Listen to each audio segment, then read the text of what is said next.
Hey, everybody. Thank you so much for joining me, Adrena Monet, for another amazing episode and conversation today as we continue on with discussing helpful ways to heal and thrive in life once you're narc free or along the journey of becoming narc free.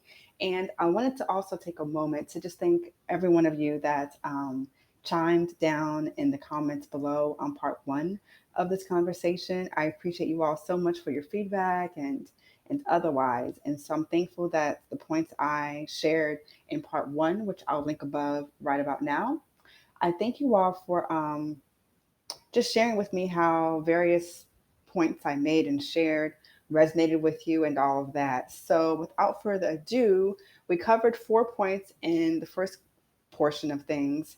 Right about now, we're going to be covering 6 more points for a total of 10. So let's go ahead and get into it. Point number 5, um, and you healing and thriving well after narc abuse, is to practice self compassion.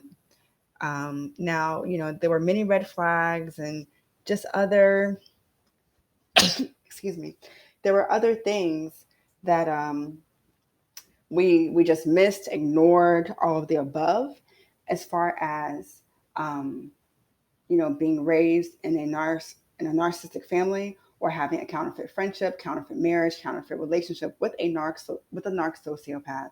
So it can be easy to be very self-critical and very hard on yourself, almost unforgiving of yourself for remaining in such a nightmare for so long, or even if it was not as long as others' experiences have been, you were still in that situation. So it can be easy to be hard on yourself, but self compassion is so key, because you can't change the past, but you can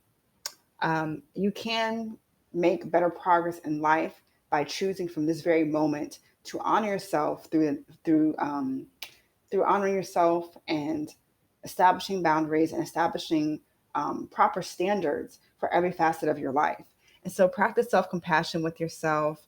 Um, and self-forgiveness is just so key. That's what I'll say on that.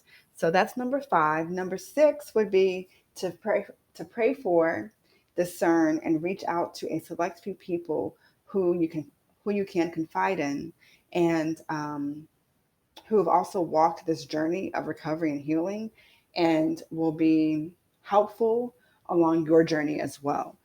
This is one of those nightmares that if a person has not lived it, they truly just, they can't really assist as well as those of us who have lived it one way or another.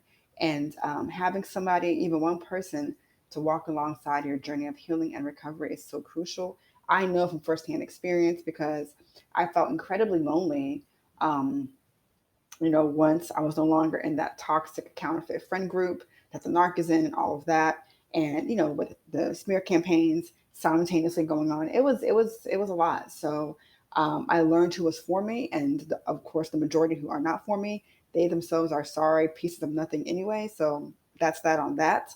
Um, but yeah, it's crucial to have people in your corner, truly in your corner, to help you along your journey of healing and recovery. Number 7 would be self care, self care, self care. And, self care may not look the same for any two people, and that's totally fine. Self care covers so many facets, spiritually, health, wellness, fitness wise, and otherwise. And so, as you'll see here, I even came across this tweet from a young lady I follow on Twitter named Holistic Mommy, and she shares some simple self care routines for men and women alike to engage in on a regular basis for the sake of their mental health, emotional health, physical health, and otherwise. And so, um, check out the screenshot here when you get a chance and consider some of the ideas that she has shared. And just, sit down and map out, however you map it out, how it is that you want to be intentional with implementing self care into your daily routine, making a lifestyle bit by bit, and also just research, quality, um, just quality articles and videos and stuff like that on self care so that you can better adopt it as a lifestyle.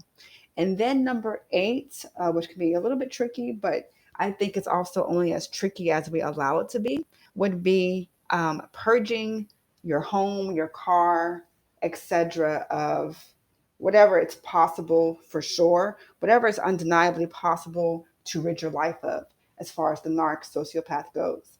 Because when it comes to like inanimate objects, quote unquote gifts, contributed items, etc., the demonic spirit presence, counterfeit nostalgic memories and things like that all linger and are attached to those items. As far as objects and items go, I would definitely say highly consider how it is that you can essentially revamp your bedroom, revamp the kitchen, revamp whatever it takes revamping in your home, and whatever needs to be purged from your personal vehicle or vehicles that would otherwise, cause you to ruminate over the nightmare of it all, etc. Um, and then even spiritual cleansing and doing like an atmospheric cleanse, if you will, of your home and of your car spaces, that also can be helpful. Whatever spiritual cleansing looks like for you, prayer, and otherwise. I've got my own alternate spiritual perspective on things due to how much I've evolved, matured, learned, and elevated in the past 2.5 years alone spiritually. So that's my take on that. But whatever a spiritual cleanse with your mind, body, soul, and with your home and your cars go, I say do that because that'll be very helpful in how you sleep at night, how you end up waking up in the morning, and otherwise. And I'll go more into detail about that likely in future videos, but I figured I would touch on purging your spaces, your personal spaces, home, car wise, business wise, and all of that. And then that was number 8. Now, number 9, last but not least, would be to pursue professional support, whether that is official, more modern day therapy or counseling or both, um, or even, staying connected and then making your own, how that looks like, gradual plan of action for your healing and recovery process. I know we have our YouTube communities. The Narc Survivor community on Twitter is amazing. On TikTok, for those of you guys on TikTok.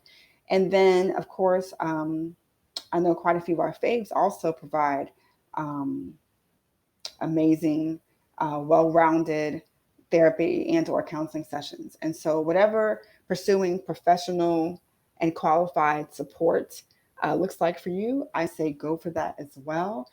It'll, of course, be in your best benefit to do so and best interest to do so.